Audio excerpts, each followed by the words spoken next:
ঈদের ছুটির পর প্রথম কর্মদিবসে পদত্যাগ করলেন পার্বত্য চট্টগ্রাম বিষয়ক মন্ত্রী দীপেন দেওয়ান। তিনি গতকাল ১ জুন সকালে সচিবালয়ে প্রধানমন্ত্রীর দপ্তরে পদত্যাগপত্র জমা দেন এবং তা গৃহীত হয়। সরকার গঠনের ৩.৫ মাসের মাথায় তার পদত্যাগ নিয়ে নানা আলোচনা চলছে। এর মধ্যে মন্ত্রণালয় পরিচালনা, পার্বত্য জেলা পরিষদ পুনর্গঠন ও রাঙামাটি বিএনপির অভ্যন্তরীণ রাজনীতি অন্যতম। পদত্যাগপত্রে দীপেন দেওয়ান লিখেছেন, দায়িত্ব গ্রহণের পর থেকে আমি শারীরিক নানা জটিলতায় ভুগছি। আমার শারীরিক অসুস্থতার কারণে মন্ত্রণালয়ের নিয়মিত কাজের দায়িত্ব পালনে নানাবিধ সমস্যা তৈরি হচ্ছে। বর্তমান সরকারের উন্নয়ন ও প্রশাসনিক কাজের গতিশীলতা বাড়াতে আমার বর্তমান পদ থেকে অব্যাহতি গ্রহণ করা আবশ্যক বলে মনে করছি।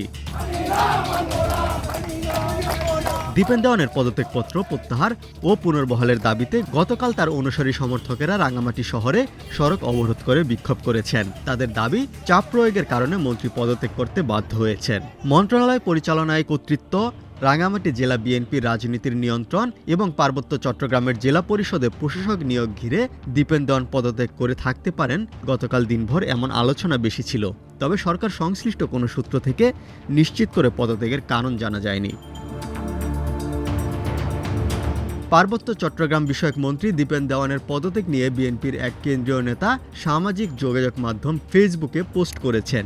এই নেতা হচ্ছেন কেন্দ্রীয় বিএনপির উপজাতি বিষয়ক সহসম্পাদক ও সাবেক সেনা কর্মকর্তা লেফটেন্যান্ট কর্নেল মনীষ দেওয়ান।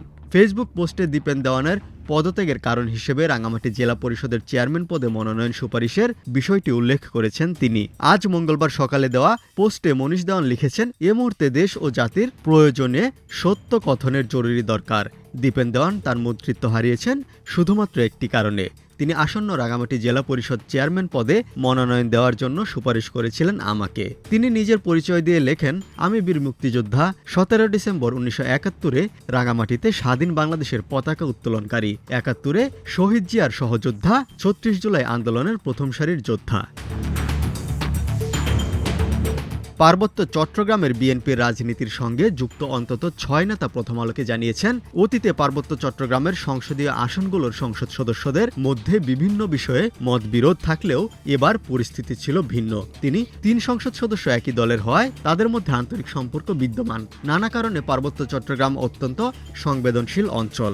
এখানে বিভিন্ন জাতিগোষ্ঠীর বসবাস রয়েছে, কিন্তু কিছু ক্ষেত্রে পারস্পরিক অবস্থার সংকটও আছে। তারা জানান, দীপেন দেওয়ান মন্ত্রীর দায়িত্ব পাওয়ার পর জনপ্রতিনিধি ও নাগরিক সমাজের সঙ্গে আলাপ আলোচনার মাধ্যমে পরিস্থিতির উন্নয়নে কাজ শুরু করেন।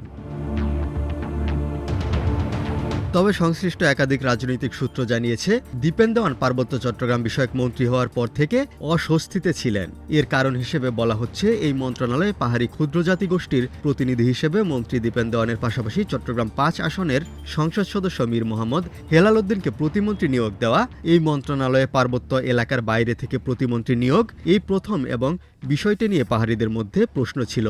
তারা মনে করেন, মন্ত্রণালয়ের মন্ত্রী প্রতিমন্ত্রী পাহাড়ি ক্ষুদ্র জাতিগোষ্ঠীরই প্রাপ্য। তবে এসব আলোচনার বিষয়ে গতকাল দীপেন দেওয়ানের বক্তব্য জানতে চেষ্টা করা হলে তাকে পাওয়া যায়নি।